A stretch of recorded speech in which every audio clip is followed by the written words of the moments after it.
बिस्मिल्लाहिर्रहमानिर्रहीम अस्सलाम वालेकुम वरहमतुल्लाहि वबरकातुहू।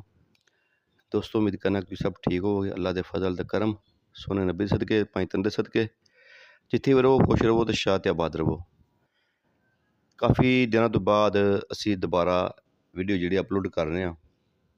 साढ़े हकीम मुहम्मद रज़ाक साहब नाल भाई नसीर साहब हकीम साहब जनाब ये सानू अज आए सन सानू मिलने वास्ते, बल्कि मिलने वास्ते कि खुद बुलाया इन्हों।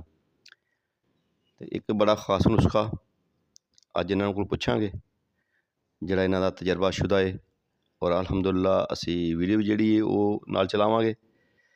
जिस बंदे ते तजर्बा किया गया है वो मर्ज़ जिहड़ा राशा दा मर्ज़, इन्हां कोल तफसीली पुछने कि जिहड़ा राशा दा मर्ज़ है वो की मसलन कि इंसान की मूवमेंट होंदी है ਉਹਦੇ 'ਚ ਕਿਹੜੀਆਂ ਹਰਕਤਾਂ ਹੁੰਦੀਆਂ ਨੇ, ਕਿਸ ਤਰੀਕੇ ਨਾਲ ਪਤਾ ਚੱਲਦਾ ਕਿਸ ਬੰਦੇ ਨੂੰ ਰਸ਼ ਦਾ ਮਰਜ਼ ਹੈ, ਔਰ ਕਿੰਨੀ ਦੇਰ ਤੱਕ ਜਿਹੜਾ ਨਾ ਇਹ ਅਲਹਮਦੁਲਿਲਾ ट्रीटमेंट हो सकती है, बंदा सेहतमंद हो सकता है। हकीम साहब ज़रा थोड़ा सा तफसीली मेहरबानी करनी है, ठीक है जी।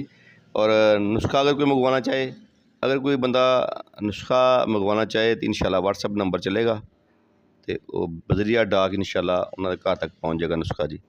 तो हकीम साहब बिस्मिल्लाहिर्रहमानिर्रहीम अल्लाहुम्मा सल्ली अला सय्यिदना व मौलाना मुहम्मद व आलिहि व सहबिहि व बारिक वसल्लम।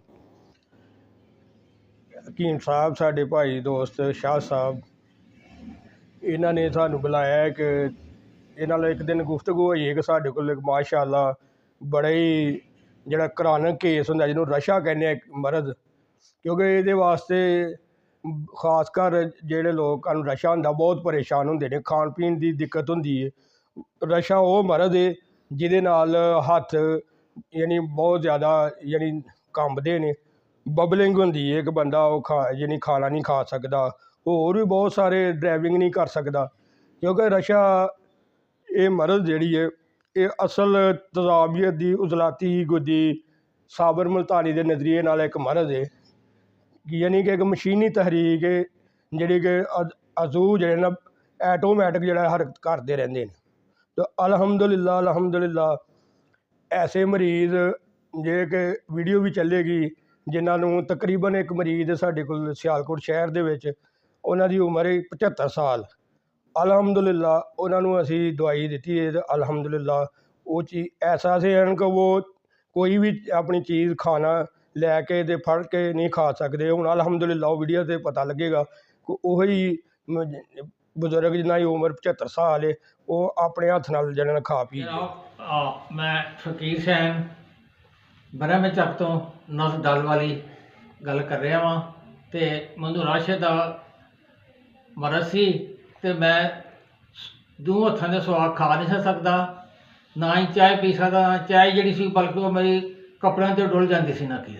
हाँ जी, तो मैं हकीम साहब को दवाई शुरू की है तो इंशाअल्लाह काफ़ी फ़र्क है।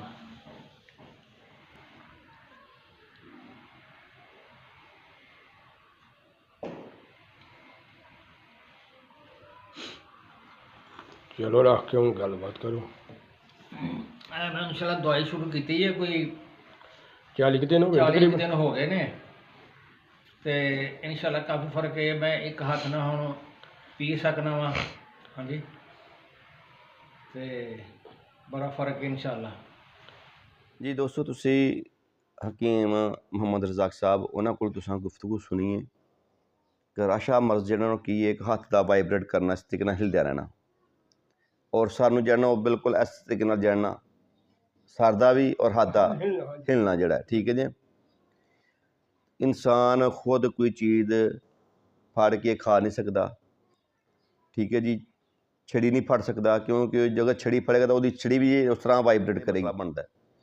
तो इंशाअल्लाह हकीम साहब दा तजर्बाशुदा है नुस्खा अगर किसी दोस्त नूं, किसी बजुर्ग नूं, किसी दे दादा, किसी दा वालद, किसी वालदा, अगर किसी नूं कोई मसला है तो इंशाअल्लाह व्हाट्सएप नंबर चलेगा, तुसीं उस ते राबता करो, मैसेज कर सकते हो।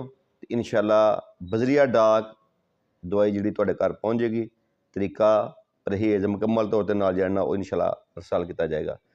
चलो दोस्तों कि मिर्स तुहां सब दोस्तां दसना है कि यह जिहड़ी वीडियो है सब दोस्तों को कैसी लगी है अगे भी शेयर करो ताकि साढ़े जोड़े दूसरे भैन भरा ने वो भी इस नुस्खा तो मुस्तफिद हो सकन। इजाज़त दवो। हकीम नसीर साहब, हकीम मोहम्मद रज़ाक साहब, अल्लाह ताला सब नूं खुश रखे, जिथे रहो खुश रहो तो शाद रहो जी। रब रखा जी। अल्लाह हाफिज़।